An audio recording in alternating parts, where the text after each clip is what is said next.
सूर्यकुंड प्रांगण में आपका स्वागत करती हूँ। आप सब उपस्थित लोगों को मैं सूर्यकुंड की महिमा सुनाती हूँ।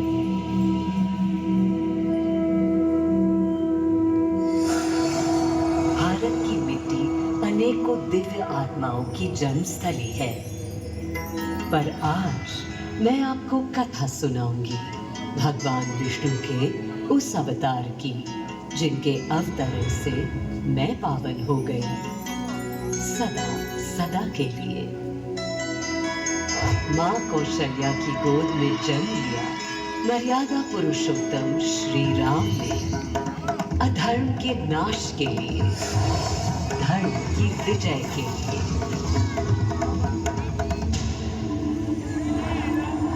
किंतु उन्हें अयोध्या त्याग 14 वर्ष के वनवास पर जाना पड़ा।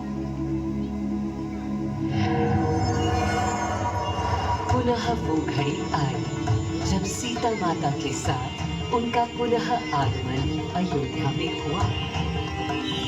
हर्ष था चहुओर और उल्लास था हर दिशा में। वो घड़ी बस आने को थी जिसकी प्रतीक्षा में मैं विद्वल थी, जाने कब से। प्रभु राम का राज्याभिषेक बस होने को था, हर कहीं उत्सव था, पर इस उल्लास पर दुविधा की कालिमा छा रही थी। श्री राम प्रसन्न नहीं थे। राज्याभिषेक का कोई उत्साह उनके चेहरे पर नहीं था। उन्हें राज्य का लोभ नहीं था, सिर्फ अपनी प्रजा की चिंता थी।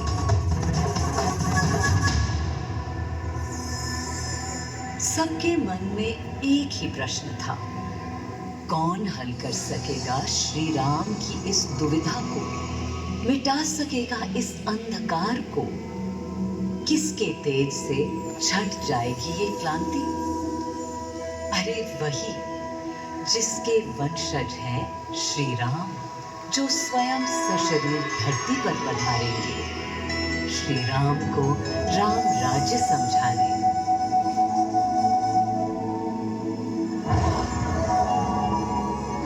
ये गाथा उस शक्ति पुंज की है जो पृथ्वी पर जीवन और सृष्टि का केंद्र था, है और रहेगा। वो अखंड शक्ति स्रोत जो दिशा दिखाता है सतत अनवरत, जिसने श्री राम का मार्ग प्रशस्त किया, आदि नारायण सूर्यदेव। अयोध्या वासियों को भी प्रभु श्री राम की इस दुविधा का आभास होने लगा था। देखा क्या? तुमने देखा क्या? कितने सकुचाई से श्री रघुवीर थे। पद की प्रसन्नता या दर्प निरप होने का ललक या उमंग कोई कुछ भी तो दिखी नहीं। मुकुट सामने रख कितने अधीर थे। वे तो थे अधीर नहीं, हाँ थोड़े गंभीर थे। सौम्य मुखमंडल पर निर्बलों की पीड़ा थी, दीनहीन असहाय वंचितों का दर्द था।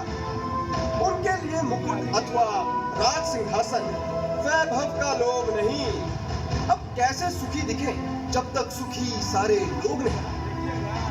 तब दिशा निर्देशन के लिए श्री राम ने स्वयं सूर्यदेव का स्मरण किया। श्री राम सूर्यदेव का आवाहन करने लगे।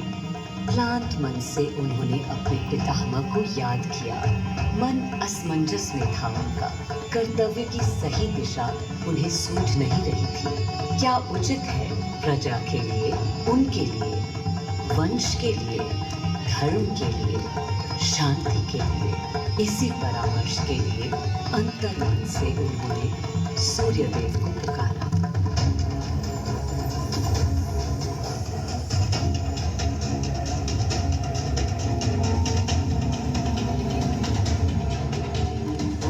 मैं अयोध्या पवित्र से पवित्रतम हो गई हूँ। आज स्वयं श्री राम ध्यानरत हैं, मर्यादा पुरुषोत्तम आवाहन कर रहे हैं, उन सकारात्मक शक्तियों का संचार कर रहे हैं जो उन्हें, मुझे और मेरे यानी अयोध्या के हर निवासी को अनंत काल तक सही दिशा दिखाएंगे। संभव है स्वयं सूर्यदेव सशरीर पधारे अयोध्या की धरा पर।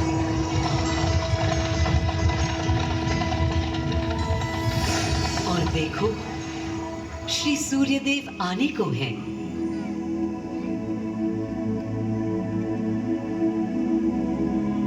उनकी पहली किरण के स्पर्श से कलियां एक एक कर खिलने लगी। जीवन की कांति हर ओर धीरे धीरे फैलने लगी।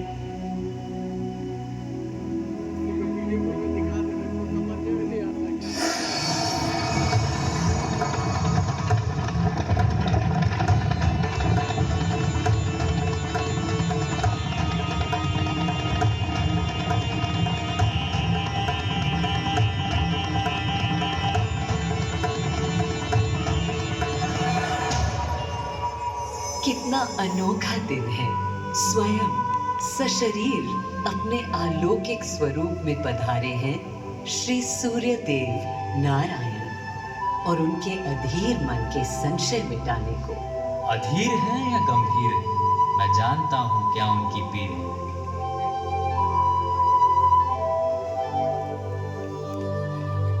माँ कौशल्या को प्रणाम। कहाँ है राम? अरे भूलूं ये बात कि कौन बड़ा है। आज्ञा हो तो आपके चरण छू लूं। अरे नहीं नहीं, ये क्या करते हैं आदि पुरुष? ऐसा अनुग्रह सर्वथा अनुचित है। राम वंशज हैं आपके, क्यों पाप का भागीदारी बनाते हैं पितामह? पितामह पितामह होंगे हम ब्रह्मलोक, अब धरती पर जनलोक में आ गए। चलिए। सूर्यदेव के आगमन पर माँ कौशल्या उन्हें मिली और विनती की कि हे देव, मेरे पुत्र की दुविधा दूर करें, उन्हें राह दिखाएं ताकि अयोध्या का, पूरे भारत का भविष्य निर्धारित हो सके। आपकी जब पहली किरणें आती हैं तब उच्चारण होता है, चिड़ियां गाती हैं, लेकिन इन दिनों कितनी उदास है। कारण है उनके राम की एकाग्र साधना और सुदीर्घ उपवास। सिंहासन की ओर चरण धरना नहीं चाहते, धारण नहीं करना चाहते हैं मुकुट। कोई बात नहीं, राज्य अभिषेक के बाद राज्य जो भी चलाए, राम राज उसका ही तो कहलाएगा। मैं आ चुका हूं तपस्वी राम। मनस्वी राम, अपने नेत्र खोलो।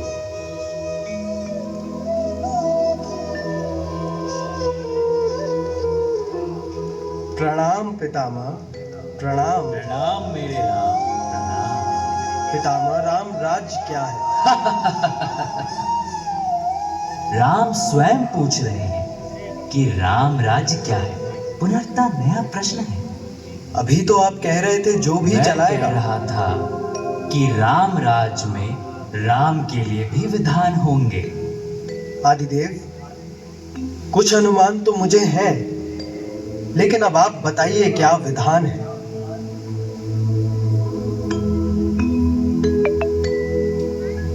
राम राज्य आशय कल्याण है, निर्बलतम मानव का त्राण है। भय हो ना भीति हो, मुख्य राम राजनीति जन जन की प्रीति हो।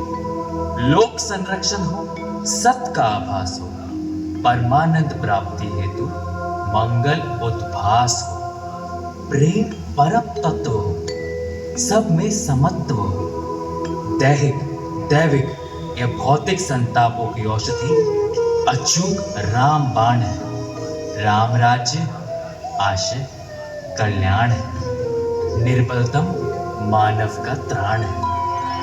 प्रमोदित अपंतम हो, आस्था का घनत्व हो।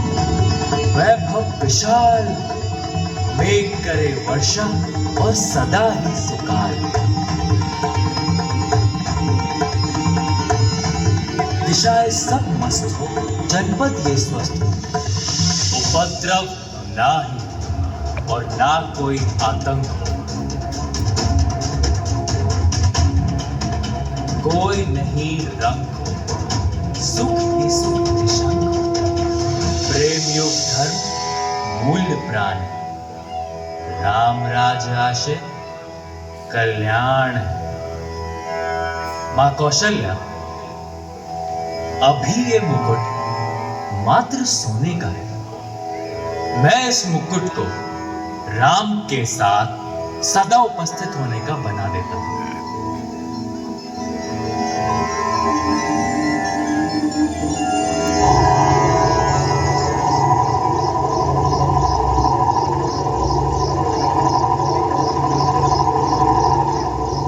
स्वयं सूर्यदेव ने मेरी यानी अयोध्या की धरती पर श्री राम को राम राज्य का वर्णन सुनाया, उसका आधार रखा और उनके मुकुट को अपनी रश्मियों से आशीर्वाद दिया।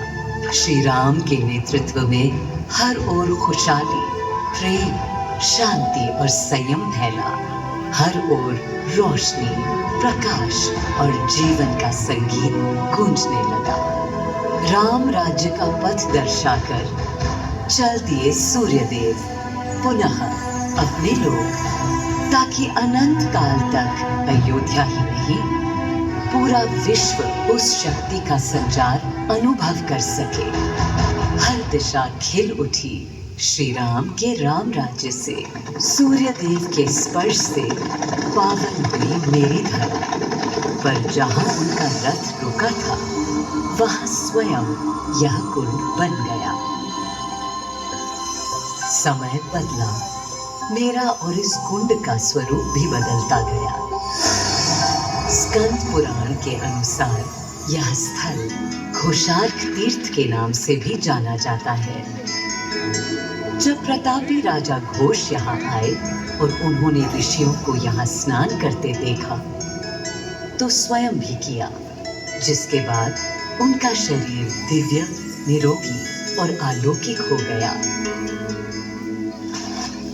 और इसी कुंड के जल से उनकी काया भी कांतिमय हो गई। यहाँ की गई उनकी घोर तपस्या का तेज आज भी अनुभव किया जा सकता है।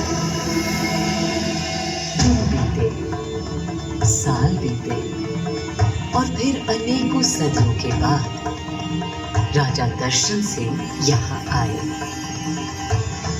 यही तपस्या करने के बाद उन्होंने यहाँ सूर्य मंदिर, कुंड और चारों ओर घाट का निर्माण कराया, जिससे यहाँ की प्रजा भी इस अलौकिक कुंड का लाभ उठा सके। सूर्यदेव के महात्म्य से मैं अयोध्या और तेजमय हो गई, और इसका प्रमाण इस सूर्य कुंड और समीप स्थित गरिमा में सूर्य मंदिर से स्थापित हो जाता है।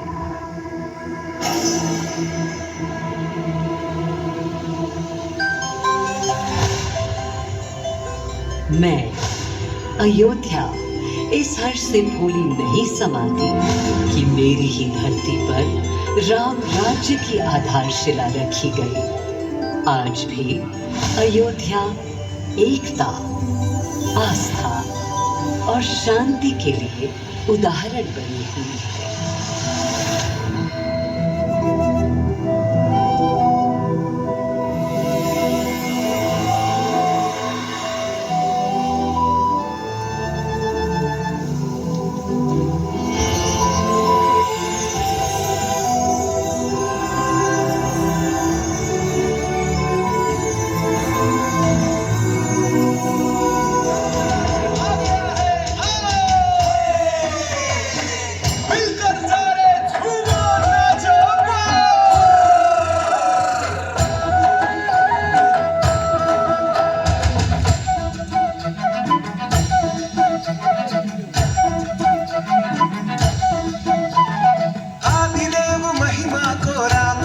गरिमा से आदिदेव महिमा को राम राज गरिमा से अपना लो चितलाय, अपना लो चितलाय। आदिदेव महिमा